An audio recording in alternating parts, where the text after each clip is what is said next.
What is a correction in democracy అంటే accountability in democracy, responsibility in democracy. అది చిన్న పదవా పెద్ద పదవా అని కాదు. కోపం ఎక్కడికి పోద్ది? నేను అందుకని తపన పడుతున్నాను ఈరోజు, నా కోసమో నా పిల్లల కోసమో మన కోసం కాదు. నేను తపన పడుతుంది చూస్తుండగా పాడైపోతుంది మన ఈ ప్రజాస్వామ్య వ్యవస్థ అని అనిపిస్తుంది.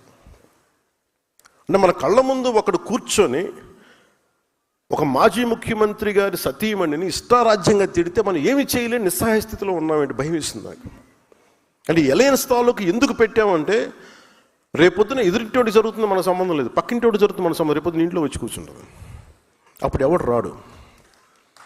అంటే కొన్నిసార్లు ఎందుకు నేను 10 సంవత్సరాలు 15 సంవత్సరాలు మాట్లాడుతుంటానంటే అదేదో మనం తగ్గాలనో ఇంకొకరు పెంచాలనో అని కాదు.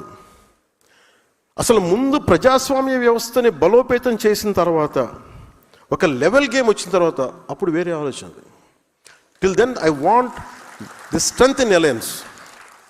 ప్రజాస్వామ్యాన్ని బలహీనపరిచే పరిస్థితుల్లో అందరం మనం కొట్టుకుంటా ఉంటే ఏం జరుగుద్దంటే అరాచకమే రాజ్యం వెళ్తుంది. నాకు చాలా చాలా భయం అది. అంటే ఉదాహరణకి ఈ రోజున మొన్న రౌడీలను వెనకేసుకొచ్చే పరిస్థితికి వచ్చేసింది. నాకు ఎప్పుడు కూడా గత పార్టీని తగ్గించడం కూడా ఇష్టం లేదు. ఉదాహరణ సామినేని ఉదయభాన్ గారు ఉన్నారు, పెండెం దొరబాబు గారు ఉన్నారు, కిలా రోసయ్య గారు ఉన్నారు, అలాగే జయమంగళం నుంచి ఉన్న వెంకటరమణ గారు ఉన్నారు. వీళ్ళెవరూ కూడా గౌరవప్రదంగా ఉండేవాళ్ళు. They are career politicians, there is no doubt about it. కానీ వాళ్ళకి గీతలు తెలుసు, వాళ్ళకి అలాంటి వ్యక్తులు వాళ్ళ దాటికి ఇమ్మడలేకపోయారు, ఇబ్బంది పడ్డారు. మీ వల్ల ఇలా జరుగుతుందని నేను రాగానే చెప్పాను. మనం గెలిచిన వెంటనే నేను అదే మన మంగళగిరి ఆఫీసులో జనసేన ఆఫీసులో కూర్చొని రెచ్చిపోండి ఈరోజు నేను ఎప్పుడు చెప్పలేదు, అట్లా చెప్పలేదు. ఎప్పుడు గెలవగానే అసలు మనం ఏంటో చూపిద్దాం, అలాంటి పిచ్చి మాటలు నేను ఎప్పుడు మాట్లాడను. ఎందుకంటే బాధ్యత గల వ్యక్తులు ఎలా మాట్లాడుతాం, రెచ్చిపోదాం, మనం వచ్చాం కాబట్టి మన టైం అయింది ఇంకా చూపిద్దాం ఒక్కొక్కటి తడాక అంటాం పిచ్చిగా. ఆ బాధ్యత ఉంటే మనం ఎందుకు ఈ స్థాయి దాకా ఎందుకు వస్తాయి? మన ప్రజలు నమ్మారంటే నువ్వు బ్యాలెన్స్కి వెళ్తామని కదా. సో నాకు ఆ బ్యాలెన్స్ని మీరు సమాజంలోకి మీ పదవి ద్వారా తీసుకెళ్ళండి. మీ ఏ స్థానాల్లో ఉన్నారో please start doing small correction. చిన్న కరెక్షనే ఉండదు, చేయండి. చిన్న కరెక్షనే కావచ్చు, అది మీరు బాధ్యతగా చేయాల్సి వస్తుంది. అలాగే నిన్న మాట్లాడితే ఎందుకు అమరజీవి పొట్టి శ్రీరాములు గారి పేరు పెట్టాల్సి వచ్చింది, అమరజీవి జలవాహిని. అంటే మనం చేయాల్సింది జనసేన పార్టీగా ఎవరైతే త్యాగాలు చేశారో వాళ్ళని గుర్తించకపోతే, ఉదాహరణకి కొట్టేసాయినో ఎందుకు గుర్తిస్తాం? ఒక దెబ్బలు తిన్నాడు మా పార్టీ కోసం, లేదంటే ఒక స్థానిక సమస్య కోసం దెబ్బలు తిన్నాడు బికాజ్ పార్టీ ప్లాట్ఫామ్ మీద. మనమే ఇలా కూర్చోబెట్టి పార్టీ కోసం పనిచేసిన వాళ్ళని గుర్తించి ఇంత ఆనందం మనకుంటే, ఇన్ని వేల మంది ఇక్కడ కూర్చొని మాట్లాడుతూ ఉంటే మనకి ఇంత ఆనందం ఉంటే, ఇన్ని కోట్ల మందికి దేశం మొత్తం మీద భాషా ప్రయుక్త రాష్ట్రాలు తెచ్చిన మహానుభావుడు, లేదంటే తెలుగువాడి ఉనికి, తెలుగు జాతి, తెలుగు ఆత్మగౌరవం అని ఈరోజు మనం మాట్లాడగలుగుతున్నామంటే దానికి మూల పురుషుడు అమరజీవి పొట్టి శ్రీరాములు.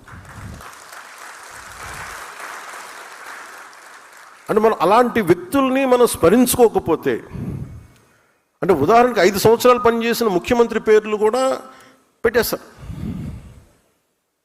కానీ మనం ఎవరి సాక్రిఫైస్ మీద మనం నిలబడ్డాము, ఎవరి బలిదానం మీద నిలబడ్డాము, ఆ వ్యక్తిని వదిలేస్తున్నాం. భగవంతుడు నాకు ఇచ్చిన, గురువులు ఇచ్చిన నాకు ఆ జ్ఞానం ఏమో తెలియదు, కానీ ఆయన పేరు స్మరించింది. అంటే ఎలా ఉంటుందంటే ఆయన పేరు పెట్టగానే సార్ ఆయన వయస్సులు అంటారా, మన ఆలోచన చూడండి. అంటే ఎంత దౌర్భాగ్య స్థితికి వెళ్ళిపోయి ఉంటే, అంబేద్కర్ గారికి ఒక కులానికి పరిమితం చేసుకుంటే మనం ఏం చేయలేం. అంబేద్కర్ అందరి వాడు, లేదు మావాడి మా దగ్గరే ఉంటాడంటే మనం ఏం చేయలేం దానికి. కానీ ఎవరు వద్దనుకున్నా లేదనుకున్నా అంబేద్కర్ గారు గుండెల్లోనే ఉంటారు మనం. కానీ దాన్ని మేము పొలిటికలైజ్ చేయం. ఓనర్షిప్ ఒక్కళ్ళకి అని అంటానికి కుదరదు, నాయకులకి. అంటే ఈ స్థాయికి ప్రపంచం వెళ్ళిపోతున్నాం. మనం కరెక్ట్ చేసుకోకపోతే మన స్థాయిల్లో చాలా చాలా తప్పులు చేసిన వాళ్ళం అవుతాం ఇవన్నీ. సో అందుకని ఇవన్నీ ఒక్కొక్కరు చేసుకుంటూ వెళ్తాం. నా ఉద్దేశంలో పొట్టి శ్రీరాములు గారికి సరైన గుర్తింపు కానీ నివాళి కానీ ఇవ్వాలి అంటే